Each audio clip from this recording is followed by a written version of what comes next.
ಕೇವಲ ಹಿಂದೂ ಕಾರ್ಯಕರ್ತರು ಮಾತ್ರ ಅಸುರಕ್ಷಿತವಾಗಿಲ್ಲ, ಪೊಲೀಸ್ ಇಲಾಖೆಯು ಕೂಡ ಅಸುರಕ್ಷಿತವಾಗಿ ಇಲ್ಲಿ ಕೆಲಸ ಮಾಡ್ತಾ ಇದೆ. ಯಾಕೆ ಅಂತ ಕೇಳಿದ್ರೆ, ನಮ್ಮ ರಾಜ್ಯದಲ್ಲಿ ಆಳುವಂತಹ ಕಾಂಗ್ರೆಸ್ ಸರ್ಕಾರನ ನೀತಿಯಿಂದಾಗಿ ಪೊಲೀಸ್ ಇಲಾಖೆಗೆ ಸ್ವಾತಂತ್ರ್ಯ ಅನ್ನುವಂಥದ್ದಿಲ್ಲ. 4-5 ತಿಂಗಳ ಹಿಂದೆ ಓಂ ನಗರದ ಮಧ್ಯದಲ್ಲಿ ಸೇಡಂ ರಸ್ತೆಯಲ್ಲಿ ಕಸಾಯಿಖಾನೆಗೆ ಹೋಗುವಂತಹ ಗೋವುಗಳನ್ನು ನಮ್ಮ ಬಜರಂಗ ಕಾರ್ಯಕರ್ತರು ಹಿಡಿದಿದ್ರು.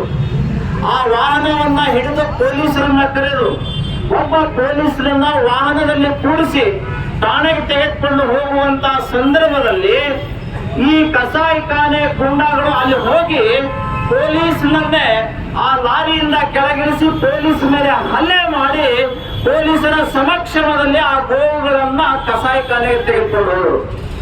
ಇದು ಪೊಲೀಸರ ಮೇಲೆ ಹಲ್ಲೆ ಅಂತ ನಾವು ಭಾವಿಸ್ತಾ ಇದ್ದೀವಿ. ಇದು ಹಿಂದೂ ಕಾರ್ಯಕರ್ತರ ಮೇಲಿನ ಹಲ್ಲೆ ಅಂತ ನಾವು ಭಾವಿಸ್ತಾ ಇದ್ದೀವಿ. ಆದರೆ ಕಾನೂನಿನ ಮೇಲೆ ಹಲ್ಲೆ ಅದು ವ್ಯಕ್ತಿಗತ ಹಲ್ಲೆ ಅಲ್ಲ, ಅದು ಸಂವಿಧಾನದ ಮೇಲೆ ಹಲ್ಲೆ ಅನ್ನುವಂಥದ್ದು ಇವತ್ತು ಸರ್ಕಾರಕ್ಕೆ ನಾವು ಹೇಳಬೇಕಾಗತ್ತೆ. ಇದಕ್ಕೆಲ್ಲ ಈ ಕಸಾಯಿಖಾನೆ ಈ ಗುಂಡಾಗಳಿಗೆ ರಕ್ಷಣೆ ನೀಡುವಂತವ್ರು ಯಾರು ಅಂತ ಕೇಳಿದ್ರೆ ನಮ್ಮ ಜಿಲ್ಲೆಯ ಮಹಾಮಂತ್ರಿಗಳೇ ಅವರಿಗೆ ಕೃಪಾ ಕಟಾಕ್ಷ. 2.5 ವರ್ಷದ ಹಿಂದೆ ಇವರು ಮಂತ್ರಿ ಆದ ತಕ್ಷಣನೇ ಕಲಬುರಗಿ ನಗರದ ಜಿಲ್ಲಾಧಿಕಾರಿ ಕಚೇರಿ ಒಳಗಡೆ ಒಂದು ಮೀಟಿಂಗ್ ಮಾಡ್ತಾರೆ. ಯಾರಾದರೂ ಗೋವುಗಳನ್ನ ಸಾಗಿಸುವಾಗ ಶಾಲ್ ಹಗೀಲ ಹಾಕೊಂಡು ಬಂದು ನಾನು ಆದಳ ಈ ಸೇನೆ ಅಂತ ಬಂದ್ರೆ ಅದನ್ನು ಒದ್ದು ಒಳಗಡೆ ಹಾಕಿ ಅಂತ ಹೇಳಿ ಪರಮಾನು ಹೊರಡಿಸಿದ್ರು.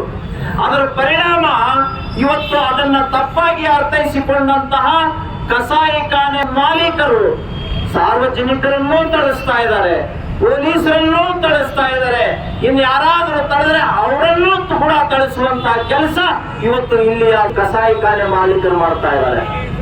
ನಮ್ಮ ವಿಜಯ ಪಾಟೀಲ್ ಅವರು ಹೇಳಿದ ಹಾಗೆ ನೀವು ಯಾರನ್ನಾದ್ರೂ ತಡಿಬಹುದು, ಯಾರನ್ನಾದ್ರೂ ಹಲ್ಲೆ ಮಾಡಬಹುದು, ಆದರೆ ಶಿವಸೇನೆಯ ಪಕ್ಷದ ಕಾರ್ಯಕರ್ತರಿಗೆ, ಬಜರಂಗ ದಳದ ಕಾರ್ಯಕರ್ತರಿಗೆ ಇನ್ನು ಮುಂದೆ ಒಂದೇ ಒಂದು ಹಲ್ಲೆ ಮಾಡಿದರೆ ಅದಕ್ಕೆ ಡಬಲ್ ಹಲ್ಲೆಯ ಉತ್ತರವನ್ನ ಇವತ್ತು ಹಿಂದೂ ಸಂಘಟನೆಗಳು ಕೊಡಬೇಕಾಗುತ್ತೆ.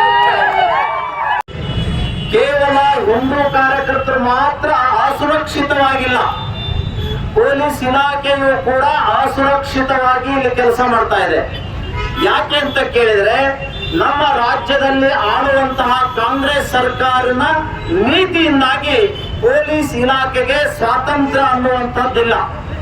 4-5 ತಿಂಗಳ ಹಿಂದೆ ಓಂ ನಗರದ ಮಧ್ಯದಲ್ಲಿ ಸೇಡಂ ರಸ್ತೆಯಲ್ಲಿ ಕಸಾಯಿಖಾನೆಗೆ ಹೋಗುವಂತಹ ಗೋವುಗಳನ್ನು ನಮ್ಮ ಬಜರಂಗ ಕಾರ್ಯಕರ್ತರು ಹಿಡಿದಿದ್ರು. ಆ ವಾಹನವನ್ನ ಹಿಡಿದು ಪೊಲೀಸರನ್ನ ಕರೆದು ಒಬ್ಬ ಪೊಲೀಸರನ್ನ ವಾಹನದಲ್ಲಿ ಕೂಡಿಸಿ ಠಾಣೆಗೆ ತೆಗೆದುಕೊಂಡು ಹೋಗುವಂತಹ ಸಂದರ್ಭದಲ್ಲಿ ಈ ಕಸಾಯಿಖಾನೆ ಗುಂಡಾಗಳು ಅಲ್ಲಿ ಹೋಗಿ ಪೊಲೀಸ್ನನ್ನೇ ಆ ಲಾರಿಯಿಂದ ಕೆಳಗಿಳಿಸಿ ಪೊಲೀಸ್ ಮೇಲೆ ಹಲ್ಲೆ ಮಾಡಿ ಪೊಲೀಸರ ಸಮಕ್ಷಮದಲ್ಲಿ ಆ ಗೋವುಗಳನ್ನ ಕಸಾಯಿಖಾನೆಗೆ ತೆಗೆದುಕೊಂಡು ಹೋದರು. ಇದು ಪೊಲೀಸರ ಮೇಲೆ ಹಲ್ಲೆ ಅಂತ ನಾವು ಭಾವಿಸ್ತಾ ಇದ್ದೀವಿ. ಇದು ಹಿಂದೂ ಕಾರ್ಯಕರ್ತರ ಮೇಲಿನ ಹಲ್ಲೆ ಅಂತ ನಾವು ಭಾವಿಸ್ತಾ ಇದ್ದೀವಿ. ಆದರೆ ಕಾನೂನಿನ ಮೇಲೆ ಹಲ್ಲೆ ಅದು ವ್ಯಕ್ತಿಗತ ಹಲ್ಲೆ ಅಲ್ಲ, ಅದು ಸಂವಿಧಾನದ ಮೇಲೆ ಹಲ್ಲೆ ಅನ್ನುವಂಥದ್ದು ಇವತ್ತು ಸರ್ಕಾರಕ್ಕೆ ನಾವು ಹೇಳಬೇಕಾಗತ್ತೆ. ಇದಕ್ಕೆಲ್ಲ ಈ ಕಸಾಯಿಖಾನೆ ಈ ಗುಂಡಾಗಳಿಗೆ ರಕ್ಷಣೆ ನೀಡುವಂತವ್ರು ಯಾರು ಅಂತ ಕೇಳಿದ್ರೆ ನಮ್ಮ ಜಿಲ್ಲೆಯ ಮಹಾಮಂತ್ರಿಗಳೇ ಅವರಿಗೆ ಕೃಪಾ ಕಟಾಕ್ಷ.